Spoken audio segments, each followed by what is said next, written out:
लोकसभा चुनाव के बाद अब देश के 4 राज्य विधानसभा चुनाव की तरफ बढ़ रहे हैं। लोकसभा चुनाव जीतने वाली बीजेपी की ये पहली बड़ी परीक्षा है। चुनाव के बाद कैसे बदलेगी इन राज्यों की सूरत? एबीपी न्यूज पर पेश है घोषणा पत्र। नमस्कार, फिर से आगाज हो रहा है घोषणा पत्र का। और आने वाले इन 4 राज्यों के चुनाव महज प्रधानमंत्री नरेंद्र मोदी की अग्नि परीक्षा या बीजेपी का इम्तिहान नहीं है। यह इम्तिहान है स्थानीय क्षत्रपों का भी। और आज घोषणा पत्र में हमारे साथ ऐसे ही क्षत्रप मौजूद हैं। हरियाणा के मुख्यमंत्री भूपेंद्र सिंह हुड्डा साहब, स्वागत है आपका हुड्डा साहब। हुड्डा साहब को हम बुलाएंगे मंच पर। हुड्डा साहब एक बहुत जबरदस्त चुनौती का सामना कर रहे हैं, क्योंकि हमें नहीं भूलना चाहिए कि हाल के लोकसभा चुनाव में कांग्रेस को महज 1 सीट मिली थी। यही नहीं, उस जबरदस्त हार के बाद हुड्डा साहब पर पार्टी के ही कई नेताओं ने लगातार हमले किए। और आज घोषणा पत्र में उनसे होंगे हमारे सवाल। और इससे पहले कि मैं उन्हें मंच पर आमंत्रित करूं, आइए सबसे पहले देखते हैं मुख्यमंत्री हुड्डा का यह सफर। चौधरी भूपेंद्र सिंह हुड्डा की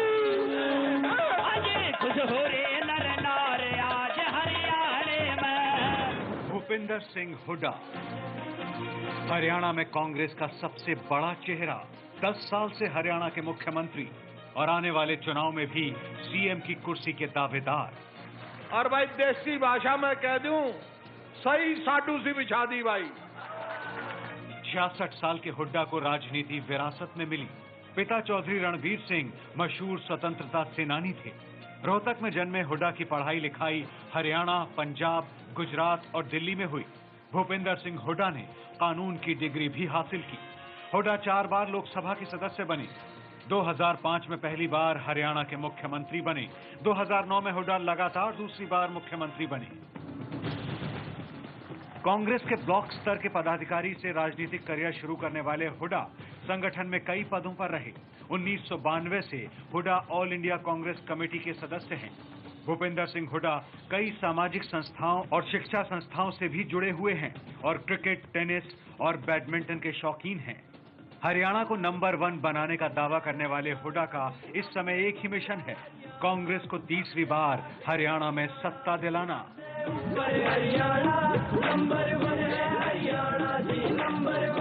सवाल ये कि क्या हुड्डा मिशन असंभव या मिशन इम्पॉसिबल को पूरा कर पाएंगे? मैं स्वागत करना चाहूंगा हुड्डा साहब का मंच पर। और हुड्डा साहब से मेरी गुजारिश होगी कि वो आएं और 5 मिनट अपनी बात रखें कि जनता उन पर फिर क्यों एतबार करे। हुड्डा साहब। धन्यवाद। सबसे पहले तो मैं आपका धन्यवाद करता हूं, इस कार्यक्रम में मेरे को आपने निमंत्रण दिया। और ये जो आपने सवाल किया कि जनता आप पर फिर क्यों विश्वास रखे, ये 10 साल की नहीं, ये पुरानी लंबी कहानी है, लेकिन मैं 10 साल की बात करता हूँ। जब 2005 में मेरे को पहली दफ़ा मौका मिला प्रदेश का प्रमुख सेवक बनने का, उस समय प्रदेश में किस प्रकार का माहौल था आप सब उसको जानते हैं। प्रदेश में एक भय का माहौल था, एक अविश्वास का माहौल था। प्रदेश में जेलों से फिरौती मांगी जाती थी, कानून व्यवस्था खत्म हो गई थी, सारे व्यापारी और इंडस्ट्रीज पलायन की बात कर रहे थे और कोई अपने आप को सुरक्षित महसूस नहीं कर रहा था। किसानों पर गोलियां चलाई जा रही थी, लाठियां बरसाई जा रही थी। और उस माहौल में मेरे को सेवा करने का मौका मिला, तो मेरे सामने बहुत भारी इस बात की चुनौती थी कि उस माहौल को तब्दील किया और तब्दील करने में पूरे प्रदेश के लोगों में एक विश्वास जागृत किया और एक विकास की ओर जो है उसको रास्ते पे हमने रखा। और उसको प्रत्यक्ष के प्रमाण की जरूरत नहीं। देखो, किसी भी प्रदेश के पैमाने, कितना प्रदेश का विकास हुआ है, 4 मुख्य पैमाने, प्रमुख पैमाने होते हैं कि प्रदेश की प्रति व्यक्ति वार्षिक आय क्या है, प्रदेश का प्रति व्यक्ति निवेश क्या है, प्रदेश का जो है प्लान्ड बजट, दो किस्म के बजट होते हैं, एक नॉन प्लान्ड, वो तो तनख्वाहों में और पेंशन में चला जाता है। प्लान्ड बजट प्रति व्यक्ति, प्लान्ड बजट वार्षिक कितना खर्च होता है। तीसरा, ये सब प्लान्ड बजट के लिए रिसोर्सेज करने के लिए रिसोर्सेज मोबिलाइजेशन की बात होती है। तो जहाँ तक प्रति व्यक्ति आय का सवाल है, मैं बिल्कुल सहमत हूँ आज के प्रधानमंत्री जो नरेंद्र मोदी जी हैं, जब ये लोकसभा का चुनाव का प्रचार कर रहे थे तो मैंने स्वयं देखा टीवी पर, ये उत्तर प्रदेश में भाषण दे रहे थे और कह रहे थे उत्तर प्रदेश वालों को कि किसी भी प्रदेश का कितना विकास हुआ है उसका प्रमुख पैमाना प्रति व्यक्ति आय से होता है, वार्षिक आय तक। और उत्तर प्रदेश वालों को कह रहे थे कि आपकी प्रति व्यक्ति जो वार्षिक आय है वो 33,000 है, क्योंकि यहाँ का विकास कम हुआ है। और क्योंकि वो उस समय गुजरात के मुख्यमंत्री थे और उन्होंने कहा कि मेरे गुजरात की प्रति व्यक्ति आय 75,000 है, उस टाइम शायद 75,000 होगी, अब शायद कुछ बढ़ गई होगी। तो प्रति व्यक्ति आय का जहाँ तक सवाल है, मेरे हरियाणा की प्रति व्यक्ति आय 1,35,000 है, पूरे देश में बड़े प्रदेशों में सबसे अग्रणी है। इसी प्रकार प्रति व्यक्ति निवेश में भी आज हरियाणा सबसे आगे है। फिर आ गई आपकी प्रति व्यक्ति जो है प्लान्ड बजट का खर्चा, 10,700 रुपये प्रति व्यक्ति प्लान्ड बजट का खर्चा है। क्योंकि जब मैंने सत्ता संभाली थी 2005 में, हमारा प्लान्ड बजट, कुल बजट जो प्लान्ड बजट 2300 करोड़ रुपए का था और रिसोर्सेज मोबिलाइज हुए कुल 2108 करोड़ रुपए के। और आपके जो मैंने प्लान्ड बजट पेश किया है वो 32,700 करोड़ रुपए का प्लान्ड बजट पेश किया है। 10 साल में इतना अंतर लाए हैं, 14 गुना से ज़्यादा आए हैं। और जहाँ तक रिसोर्स के लिए रिसोर्सेज चाहिए, रिसोर्सेज मोबिलाइजेशन की जहाँ तक बात है, जब ये पंचवर्षीय योजनाएं बन रही थी, सब प्रदेश अपना अपना जो है टारगेट फिक्स करती हैं, अचीवमेंट का सवाल आता है। तो जब अचीवमेंट का सवाल आया, मेरे आंकड़े नहीं हैं, प्लानिंग कमीशन के आंकड़े हैं, राष्ट्रीय औसत जो अचीवमेंट की 95% आई और कई प्रदेशों की 96 आई, किसी की 90 भी आई, किसी की और भी कम आई। मैं तो जो गुजरात की मेरे को ध्यान है, गुजरात की अचीवमेंट आई 96.5% और हरियाणा की कितनी आई रिसोर्सेज मोबिलाइजेशन में achievement 192%, highest in the country. तो ये 4 पैमाने हैं।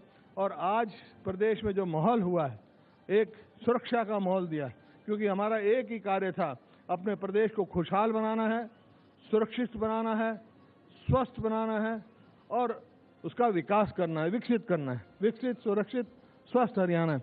और उसमें आप देख रहे हैं, जहाँ तक स्वस्थ हरियाणा का आप देख रहे हैं, आज अगर कॉमनवेल्थ होता है, चाहे ओलंपिक हो, दिल्ली में कॉमनवेल्थ हुआ, हिंदुस्तान को 38 गोल्ड मेडल मिले, लेकिन हमारी जनसंख्या कुल 2% है, 38 में से 22 गोल्ड मेडल हमारे हरियाणा के खिलाड़ियों को मिले, ये उनके लिए है। इसी प्रकार से ओलंपिक्स में से 6 में से 4 अभी ग्लासगो में हुए, हमारे को पूरे देश को 64 मेडल मिले कुल सारे मिला के। 64 में से 22 मेडल जो है हरियाणा के खिलाड़ियों को मिले। एक छोटा सा सूबा है, पाकिस्तान से भी ज़्यादा हरियाणा को एशियन खेल उसमें कॉमनवेल्थ गेम में मिले हैं। तो इस प्रकार हरियाणा को हम आगे लेके गए हैं। जब 2005 में 14वें नंबर पे हरियाणा गिरा जाता था, आज हरियाणा नंबर 1। तो इस वास्ते में आपसे यह लोगों में एक विश्वास पैदा किया है, लोगों का हमने विश्वास जीता है।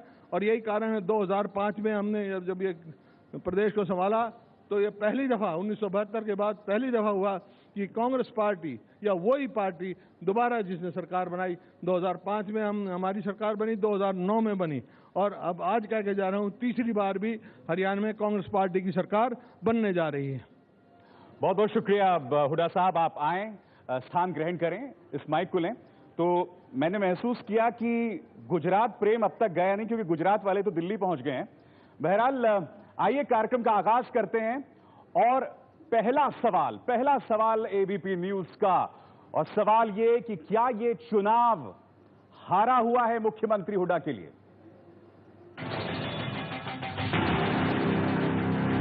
5 साल के अंदर हरियाणा में आप देखोगे विदेशों के बच्चे यहाँ पढ़ने आएंगे। हरियाणा विधानसभा चुनाव में कांग्रेस ने पूरा जोर लगा रखा है। लक्ष्य एक ही है, हरियाणा में हैट्रिक लगाना। आज यहाँ से आपको विजय संकल्प लेके जाना है। लेकिन क्या इस बार जीत पहले जितनी आसान है?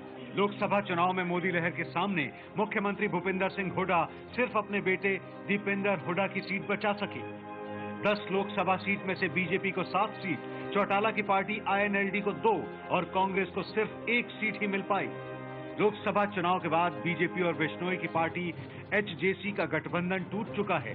कांग्रेस, बीजेपी, आईएनएलडी और एचजेसी सब अकेले दम पर चुनाव लड़ रहे हैं। ऐसे में क्या कांग्रेस अपना किला बचा पाएगी? ओपिनियन पोल के आंकड़े भी कांग्रेस के खिलाफ हैं। हरियाणा की 90 विधानसभा सीट में से बीजेपी को 43, आईएनएलडी को 26, कांग्रेस को 16, एचजेसी को 3 और अन्य को 2 सीटें मिलने का अनुमान है। आंकड़ों के अलावा हरियाणा में कांग्रेस संगठन भी कमजोर हुआ है। चौधरी बीरेंद्र सिंह, अवतार सिंह भडाना जैसे दिग्गज पार्टी छोड़ चुके हैं। कई नेता हुड्डा के काम से खुश नहीं हैं। ऐसे में सवाल यही है कि क्या कांग्रेस के लिए चुनाव अभी से हारा हुआ है? मुख्यमंत्री हुड्डा, हमने नाम देखे, कुमारी सैलजा भी इसमें शुमार हैं, चौधरी बीरेंद्र सिंह भी हैं, अवतार सिंह भडाना, ये तमाम नाम हैं और ये नाम महज कल्पना नहीं है। इन सब ने एक ही मुद्दा उठाया है, एक ही व्यक्ति पर सवाल उठाए हैं और वो आप हैं। और अगर मैं भडाना साहब को कोट करूं तो हुड्डा साहब के नेतृत्व की वजह से कांग्रेस इस वक्त हरियाणा में विलुप्त होने की कगार पर है। देखिए, जिन व्यक्तियों का आप नाम ले रहे हो, कुमारी शैलजा तो कांग्रेस में हैं और कांग्रेस प्रजातांत्रिक पार्टी है। यहाँ प्रजातांत्रिक कोई भी संगठन हो, विचारों का मतभेद हो सकता है लेकिन मनभेद नहीं है। जब भी चुनाव होता है सब कांग्रेस जन इकट्ठे होकर चलते हैं। बाकी जिन नेताओं को ले रहे हैं, नाम ले रहे हो, वो ऐसे नेता हैं जो स्वयं हारे हुए हैं और बाहर जाके किसी को जिताने हराने की बात करते हैं, या वो ऐसे नेता हैं जिनकी राजनीतिक भूमि खिसक चुकी है और अपनी भूमि राजनीतिक धरातल तलाश करने के लिए इधर उधर घूम रहे हैं, आपके सामने हैं। और इसी वास्ते जब मैं पानीपत में रैली हुई, कुछ ऐसे नेता भी हैं जिनको आप कह सकते हैं मलाई मार भी नेता हर वर्ग में, हर पार्टी में होते हैं। और ये कोई पहली दफा नहीं हुआ है हरियाणा में, पहली दफा नहीं, किसी भी उसमें पहली दफा नहीं। जब आमतौर पे चुनाव होते हैं, चाहे असेंबली के चुनाव हों चाहे पार्लियामेंट के हों, कुछ व्यक्ति होते हैं जो इधर से उधर से जाते हैं। आपको याद होगा 2009 में भी हरियाणा में कांग्रेस के साथ ऐसा ही हुआ था, जो उस समय के दिग्गज नेता माने जाते थे, जो 10 साल से ज्यादा 11 साल तक मुख्यमंत्री रहे। चौधरी भजन लाल ने मतलब कांग्रेस ठीक समय चुनाव से पहले छोड़ी, उसका नतीजा क्या हुआ? कांग्रेस दूसरी बार सत्ता में आई। अब ये साथी जोड़े हैं, मैं एक ही बात कह सकता हूं, जहां तक पार्टी का, मैं व्यक्तिगत बात कभी नहीं कहता हूं, लेकिन पार्टी का जहां तक सवाल है, गुड रिडन है। और इसी वास्ते मैं दावे से कह सकता हूं, कुछ व्यक्ति जो युवाओं का रास्ता रोक रहे थे, उनके लिए एक रास्ता खुला है और पार्टी इन लोगों के जाने की वजह से रास्ता खुला है। मगर क्या वो मुद्दे गलत थे जो उन्होंने उठाए? पहला सवाल, हुड्डा साहब, इन दिनों पार्टी के अंदर राहुल गांधी को लेकर पार्टी के वरिष्ठ नेताओं और जो युवा नेतृत्व है उनके बीच में खींचतान सी देखी जा रही है। कुछ जो वरिष्ठ नेताओं ने तो ये तक आरोप लगाया कि कहीं ना कहीं राहुल गांधी की नेतृत्व क्षमता को लेकर सवाल उठाए। तो इस संदर्भ में मेरा सवाल यह है कि हरियाणा में जो पिछले लोकसभा चुनाव में कांग्रेस की हार हुई, उसकी वजह राहुल गांधी की कमजोर नेतृत्व रहा है या फिर आपकी सरकार की नाकामियां?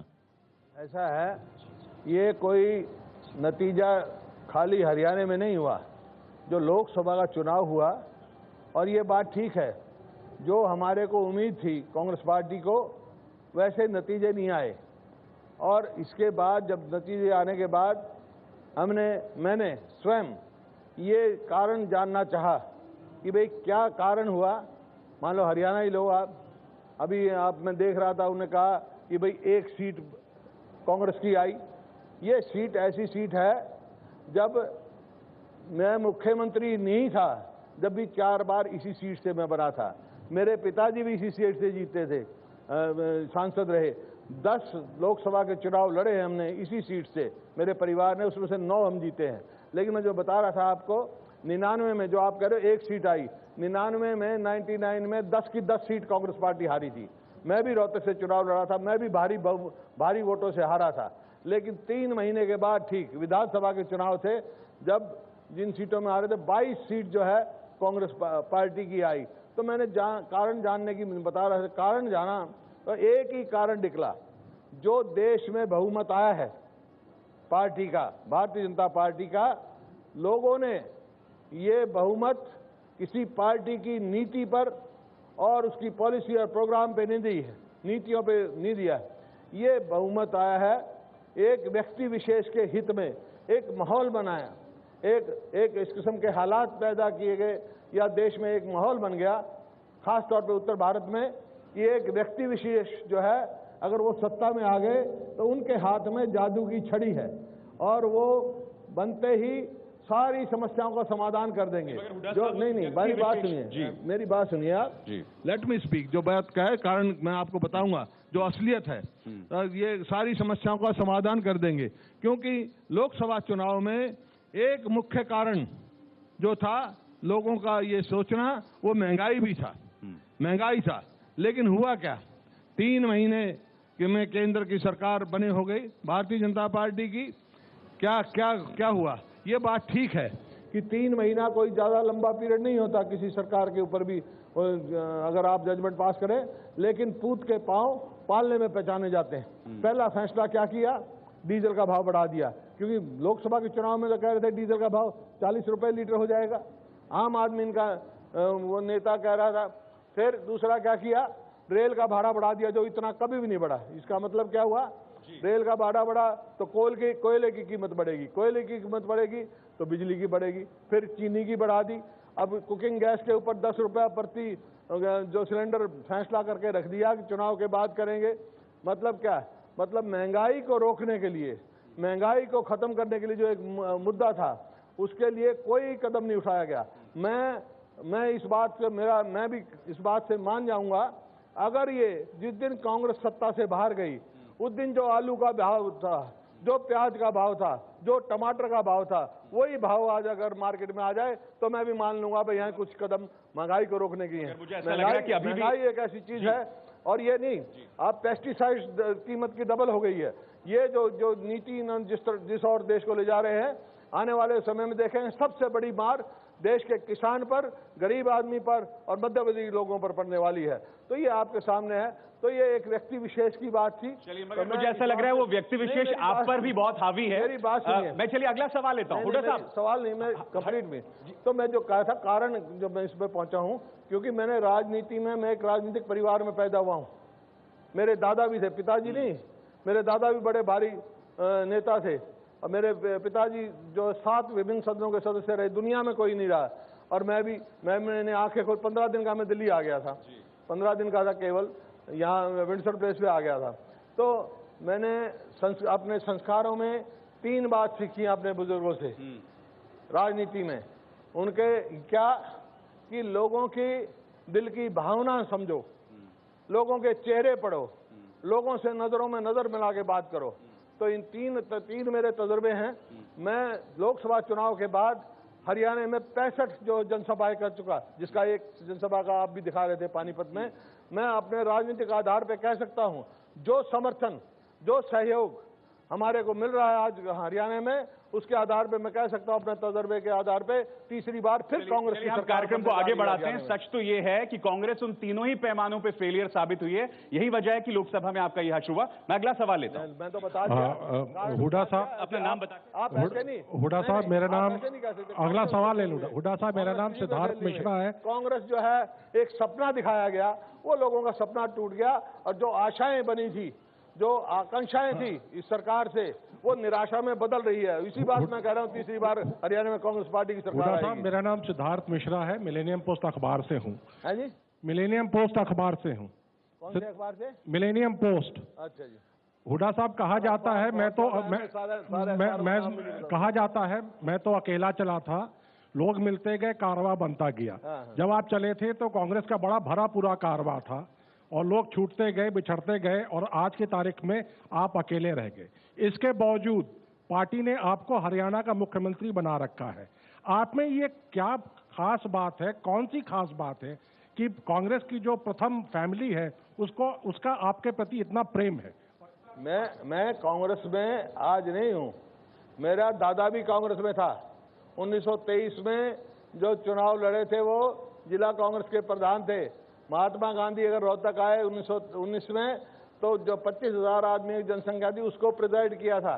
और लाला लाजपत राय, उनके पिता मुंशी राधा कृष्ण, वो मेरे दादा के शिक्षक थे। हमारा एक परिवार था, लाला लाजपत राय, शहीद भगत सिंह, और हमारा पुराना परिवार है। कांग्रेस से हमारा पुराना नाता है, इस वास्ते कांग्रेस में, और कांग्रेस में जो है हमने लोगों का विश्वास जीता है। यही कारण है, जैसे मैंने कहा, चाहे 91 हो, दिग्गज से दिग्गज नेता मेरे मुकाबले में चुनाव लड़े। चौधरी देवीलाल उस टाइम डिप्टी प्राइम मिनिस्टर थे जब पहला मैंने लोकसभा का चुनाव लड़ा 1991 में। वो लोगों ने जिताया मेरे को। उसके बाद दोबारा 96 में आए, फिर वो हारे, मेरे को दोबारा जिताया। तीसरी बार 98 में आए, तीसरी बार फिर मेरे को जिताया। और जबकि कांग्रेस की कभी 2 सीट आई, एक चुनाव में आ रहा हूं 99 में। चलिए अब थोड़ा इतिहास से हम वर्तमान पे आ जाएं। हुड्डा साहब, अगला सवाल। जी हुड्डा साहब, मैं रशीद किदवाई टेलीग्राफ अखबार से हूं। मेरा सवाल आपसे ये कि चुनाव के रिजल्ट आने के बाद क्या आप कांग्रेस के महामंत्री बनने के लिए तैयार होंगे? क्या जी? मैं कांग्रेस का सिपाही हूं, कांग्रेस का सिपाही हूं। जो पार्टी आदेश देगी उसके लिए मैं हर चीज के लिए तैयार हूं।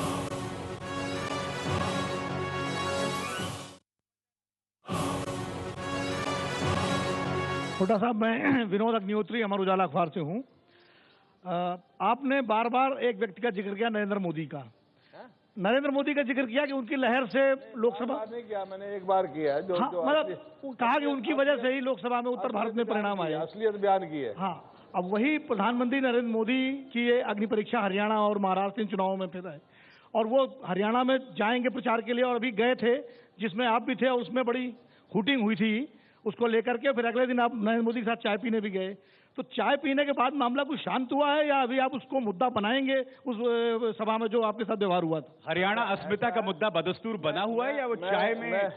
मैं ये मुद्दा नहीं बनाता हूं, लेकिन असली बात है लोगों ने जो महसूस किया वो पूरे हरियाणा के लोग। मैं भूपेंद्र सिंह हुड्डा नहीं गया था वहां पे, मैं 2.5 करोड़ लोगों का नुमाइंदा गया था, और मुख्यमंत्री के नाते वहां गया था, और जो सरकारी कार्यक्रम था, सरकारी कार्यक्रम का जो राजनीतिकरण किया गया, और उनके निमंत्रण पे गया था। और ये बात नहीं है कि मेरे को पता नहीं था, कि मेरे को पहले इंटेलिजेंस की खबर थी, मैं मुख्यमंत्री हूं, कि ऐसा हो सकता है। लेकिन मैं फिर भी गया, क्यों? क्योंकि मैं एक प्रजातंत्र में यकीन रखता हूं। देश का जो प्रधानमंत्री है उसके पद की गरिमाओं का सम्मान करना सबका फर्ज है। जब प्रधानमंत्री देश का बन जाता है तो वो पूरे देश का होता है, एक पार्टी का नहीं। तो मेरे को ये यकीन नहीं था कि भाई ये पार्टी जो है ये अपने प्रधानमंत्री की भी गरिमा नहीं रखेंगे, अपने प्रधानमंत्री पद की भी गरिमा नहीं रखेंगे। मैंने कहा प्रधानमंत्री के सामने कम से कम ऐसा नहीं करेंगे, क्योंकि ये राजनीतिक कार्यक्रम तो था नहीं। तो ये हुआ, और उन्होंने मेरे को चाय पे बुलाया, तो मेरे साथ तो 10 साल तक बैठते रहे भाई। वो चीफ मिनिस्टर कॉन्फ्रेंस में गुजरात और हरियाणा साथ बैठते रहे। फिर चाय पे बुलाएंगे फिर भी जाऊंगा, इसमें क्या बात है? चलिए अगला सवाल। देखिए, अगर आप R K. Kapoor, advocate, supreme court, सवाल ये है कि आपने अगर इतना काम हरियाणा की जनता के लिए किया है तो रेडियो में, टीवी में इतनी एडवर्टाइजमेंट आ रही है, मुझे लगता है जितना करोड़ों रुपया इस पे खर्च किया, अगर आपने वाकई ही काम किया होता तो आपको ये एडवर्टाइजमेंट की जरूरत पड़ती ही नहीं। क्या मतलब? उनका ये कहना है कि अगर आपने वाकई काम किया होता जमीनी स्तर पर तो संभवतः इतने विज्ञापनों की जरूरत नहीं पड़ती। काम किया जब तो दोबारा आए हैं, अब तीसरी बार भी आने वाले हैं, काम पे ही आता है। अगला सवाल। हुड्डा साहब, मेरा नाम शिव शक्ति है।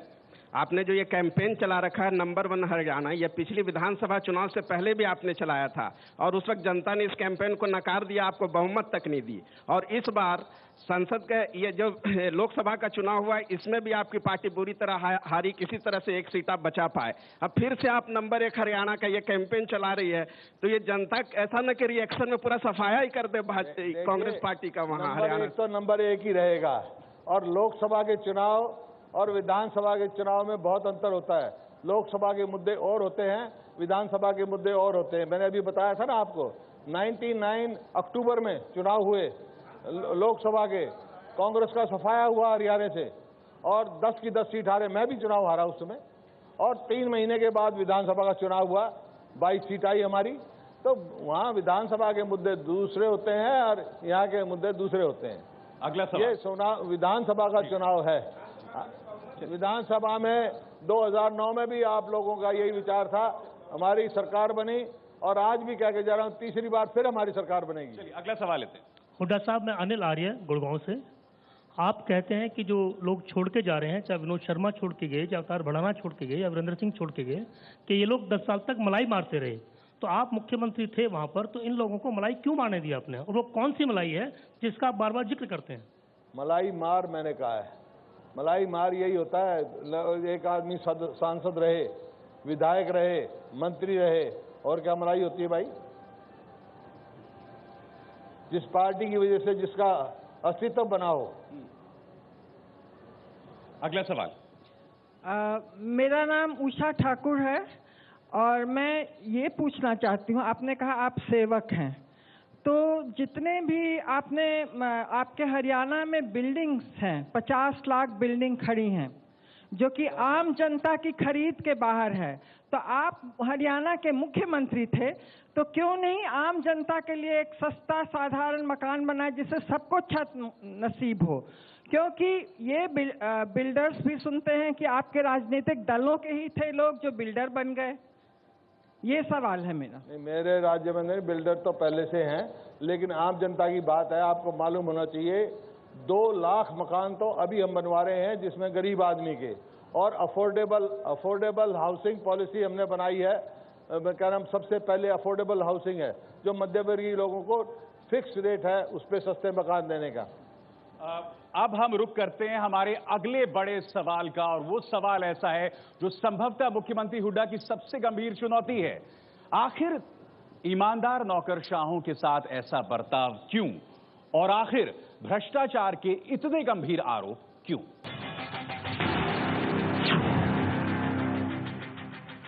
मैं भूपेंद्र सिंह हुड्डा ईश्वर की शपथ लेता हूं कि मैं विधि द्वारा स्थापित भारत के संविधान के प्रति सच्ची श्रद्धा रखूंगा। भूपेंद्र सिंह हुड्डा 10 साल से हरियाणा में सरकार चला रहे हैं।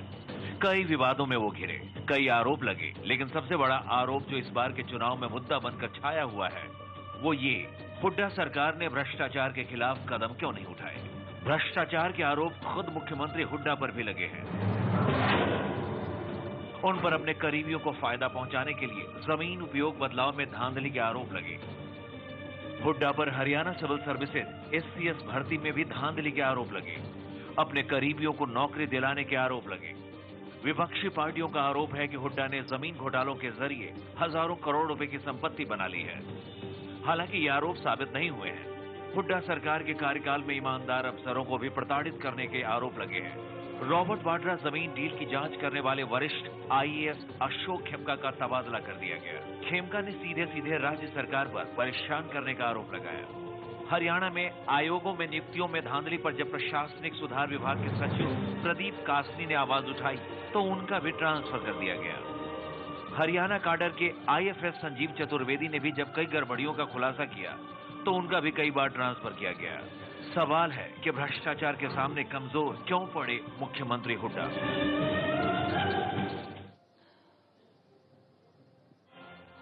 हुड्डा साहब कहते हैं कि 2 किस्म के नौकरशाह हैं इस वक्त हरियाणा में। एक 2 किस्म के नौकरशाह हैं इस वक्त हरियाणा में, एक वो जिन्हें आपकी सरपरस्ती हासिल है और दूसरे वो जिनका ट्रांसफर कर दिया जाता है। मेरा सवाल आपसे ये है, अब मसलन प्रदीप कासनी साहब का ही मुद्दा आप उठाएं, उन्होंने जो मुद्दा उठाया था, आपको इतनी जल्दी क्यों थी शपथ ग्रहण दिलाने के लिए उन नौकरशाहों को जो संभवतः आपके बहुत करीब थे? मसलन जो मुद्दे आप देखिए ना, रेखा रानी जी जिन्हें SIC में भेजा जा रहा था वो आपके राजनीतिक सलाहकार की पत्नी है। डॉक्टर अमर सिंह पंजाब हरियाणा हाईकोर्ट के जज के पति हैं। सरबन सिंह शपथ ग्रहण से ठीक पहले उन्होंने स्वैच्छिक रिटायरमेंट ले लिया। हरियाणा के एडवोकेट जनरल के ऑफिस में थे कत्याल साहब। यही मुद्दा उठाया था कासनी साहब ने। ये तो हकीकत है, ये तो फैक्ट्स हैं, इसे आप कैसे नजरअंदाज कर सकते हैं? आप यू आर मिस इन्फॉर्म। किसी ने ये मुद्दा नहीं उठाया और ना कोई ये मुद्दा है। कोई किसी की पत्नी है या कोई किसी का घरवाला है, इससे उसकी मेरिट डिमेरिट में क्या है? सब काम मेरिट पे होता है। सब जो है क्वालिफाइड आदमी जो उस पद के लिए क्वालिफाइड है उनको चयन होता है। और ये कोई मैं नहीं करता हूं चयन, सर्च कमेटी होती है, बाकायदा सर्च कमेटी बनती है, उसमें नाम डिस्कस होते हैं और प्रॉपर प्रोसीजर से सारा कार्य हुआ है। अगले सवाल। हुड्डा जी, मेरा नाम अशोक वानखड़े है और मैं एबीपी से जुड़ा हुआ हूँ। आप अभी कह रहे थे कि एक सर्च कमेटी होती है और सारा काम प्रोसेस से होता है। यदि आपके राज्य में सारा काम प्रोसेस से ही होता आ रहा है तो फिर अभी सर्वोच्च न्यायालय ने डीएलएफ की डील कैंसिल करने के लिए क्यों कहा? कई जमीनों के सौदे हैं। ये बात भले ही सारी जनता माने कि हुड्डा जी क्लीन है, हुड्डा जी के ऊपर कोई आरोप नहीं है, लेकिन ट्यूलिप का प्रवीण जैन हो, रामप्रस्थ हो, बीपीटीपी हो, वटिका हो, ये सारे बिल्डर जो आप पिछले 10 साल में अब्जोपति बन गए, वो सब क्लेम करते हैं कि वो आपके पार्टनर हैं। इस पे आप क्या कहेंगे? ऐसा है, आपको शायद पूरा ज्ञान नहीं है जिस बात की आप चर्चा कर रहे हैं। ये डीएलएफ का जो केस है, ये हमारी सरकार का फैसला नहीं है। ये 2003 में तत्कालीन सरकार, मेरे पास रिकॉर्ड है, आप आएंगे देखेंगे, वहाँ के उस सरकार का फैसला है, उस समय का है। हमारे यहाँ तो इंटरनेशनल बिडिंग हुई थी और जो मैंने अखबार में पढ़ा है वो बिडिंग का ही उन्होंने, जज साहब ने कहा है, उसमें ये जो फैसला करना कि यहाँ ये करना है, ये तत्कालीन सरकार का फैसला है। मगर हुड्डा साहब, बहुत ही अजीबोगरीब इत्तेफाक है। आप कह रहे हो स्क्रीनिंग कमेटी, पीके चौधरी साहब आपके फॉर्मर चीफ सेक्रेटरी, ये साले साहब हैं रणदीप सिंह सुरजावाला साहब के, समीर माथुर जो आपके एडिशनल चीफ सेक्रेटरी हुआ करते थे, उन्हें बाद में आपने अकोमोडेट कर लिया इंफॉर्मेशन कमिश्नर, जो कि इक्विवेलेंट रैंक है चीफ सेक्रेटरी का। फिर छतर सिंह साहब, उन्हें 2 बार एक्सटेंशन दिया आपने, उन्हें यूपीएससी भेज दिया गया, उसमें भी सुना आपका हाथ था। फिर जो डीजीपी थे रणजीत सिंह दलाल, ये तमाम लोग जो हैं, इन्हें कहीं ना कहीं अकोमोडेट किया गया है और आपसे उनके ताल्लुकात हैं। ये इतना अजीब इत्तेफाक कैसे? जो व्यक्ति जिसके काबिल है, वो कहीं ना कहीं अपने मेरिट पे कोई लगता है। आपका भी कोई रिश्तेदार होगा, मेरा कोई रिश्तेदार नहीं है इनमें। अगला सवाल, जगविंद। हुड्डा साहब, आपने हरियाणा गुरुद्वारा प्रबंधक कमेटी का अलग से गठन कर दिया। बादल साहब कह रहे हैं कि वो सरासर गैर कानूनी है। आपको इस कमेटी के बनाने का हरियाणा में वोट के मार्फत फायदा होगा या नहीं होगा? जिस फायदे के लिए आपने 9 साल इंतजार किया, वो मिलता दिख रहा है इस चुनाव में या नहीं? नहीं, वोट का सवाल नहीं है, वोट के फायदे नुकसान का सवाल नहीं है, वोट के फायदे नुकसान का सवाल नहीं है। सवाल इसका है कि उनका ये अधिकार था और उनकी मांग थी पिछले कई सालों से हरियाणा के सिखों की कि उनको गुरु घर की सेवा करने का अधिकार दिया जाए। उनका अधिकार है, उनका अधिकार दे दिया है। हमारी मैनिफेस्टो में था, 2005 में भी था, 2009 में भी था, लेकिन कोर्ट में केस चल रहा था, उसकी हम इंतजार कर रहे थे। सुप्रीम कोर्ट ने ये फैसला किया, ये स्टेट का अधिकार है ये कानून बनाने का। स्टेट चाहे तो बना सकती है, कानूनी तौर पे हमने बिल्कुल सही कानून बनाया है, उनको अधिकार दिया।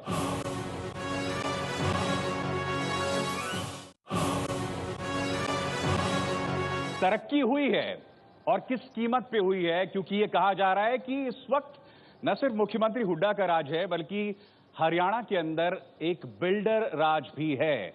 इस आरोप में कितनी जमीन है, आइए देखते हैं रिपोर्ट।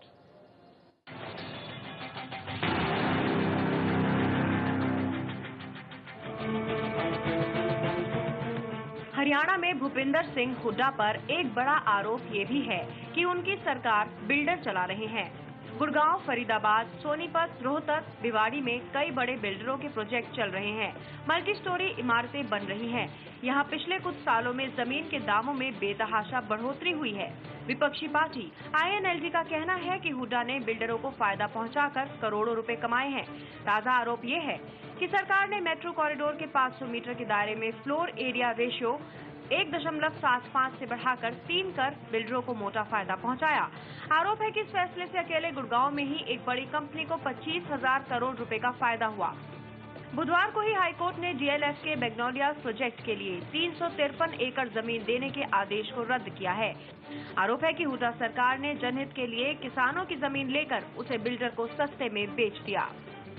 जब कभी भी हमने मुख्यमंत्री के खिलाफ जमीनों को लेकर के, चाहे वो डीएलएफ को देने की बात थी, चाहे वो कोई वाड्रा को देने की बात थी, चाहे रिलायंस को देने की बात थी, हमने जब उस बात को लेकर के विरोध किया तो मुख्यमंत्री हमेशा एक बात कहता था कि अगर मैंने कोई 1 इंच जमीन भी अगर किसी कंपनी को, एजेंसी को दी हो तो मैं त्याग पत्र दे दूं। हुड्डा का दावा है कि हरियाणा नंबर 1 है, लेकिन विपक्ष का कहना है कि जिस चमक दमक को नंबर 1 बताया जा रहा है उसके पीछे किसानों के आंसू दबे हैं और बहुत बड़ा जमीन घोटाला छुपा हुआ है। हुड्डा साहब, 2005 में जब से आप सत्ता में आए हैं, डेवलपमेंट लाइसेंसेस जो दिए गए तमाम बड़ी कंपनियों को, उसमें संभवतः 150% बढ़ोतरी हुई है और इसके अलावा 3 बार आपने मास्टर प्लान बदला है। ये नहीं बताता कि कहीं ना कहीं कुछ गड़बड़ है, ऑल इज नॉट वेल?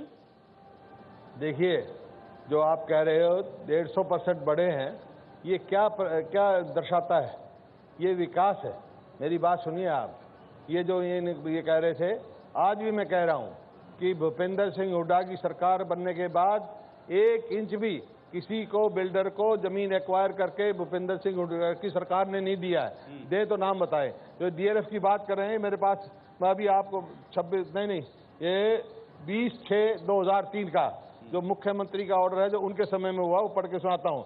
ये लिखते हैं, CM has seen, he feels that this land will be better utilized by HSIADC in their projects, which will be add to the greenery of the area. Therefore, case of transferring this land to HSIADC along with the adjacent land of acre which has been acquired partly under acquisition should be placed before Huda authority to meet. मतलब उस समय की ये सब की कार्रवाई की हुई है।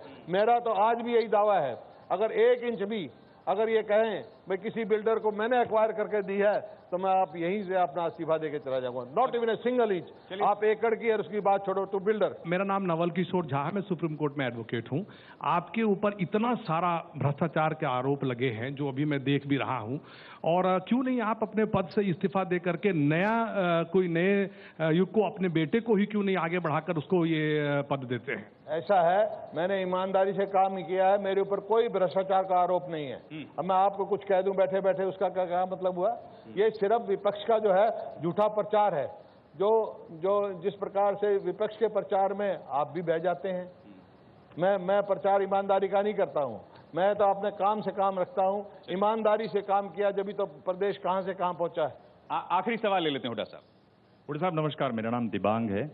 ये बताइए कि ये जो आजकल ऐड दिखाई दे रहे हैं आपकी सरकार के, और बहुत लंबे लंबे ऐड दिखाई दे रहे हैं, क्या आपने लोकसभा चुनाव से ये सीख ली है कि माहौल बनाना जरूरी है, और क्या वही माहौल बनाने की कोशिश आप कर रहे हैं इन ऐड से? नहीं, ये तो एक जो है सरकार का काम है। जो सरकार ने किया है, रोज अखबार में आते हैं, हर प्रदेश अपना देता है, वो लोगों तक पहुंचाने का एक ये जरिया है। बहुत बहुत शुक्रिया हुड्डा साहब, आपने निहायत ही बेबाकी से और साफगोई से अपनी बात रखी। तो घोषणा पत्र का आगाज हो चुका है। इसी तरह से घोषणा पत्र में नए मेहमान लगातार एबीपी न्यूज पर होते रहेंगे, सामने आते रहेंगे। अभिसार शर्मा को दीजिए इजाजत। एबीपी न्यूज पर खबरों का सिलसिला जारी है।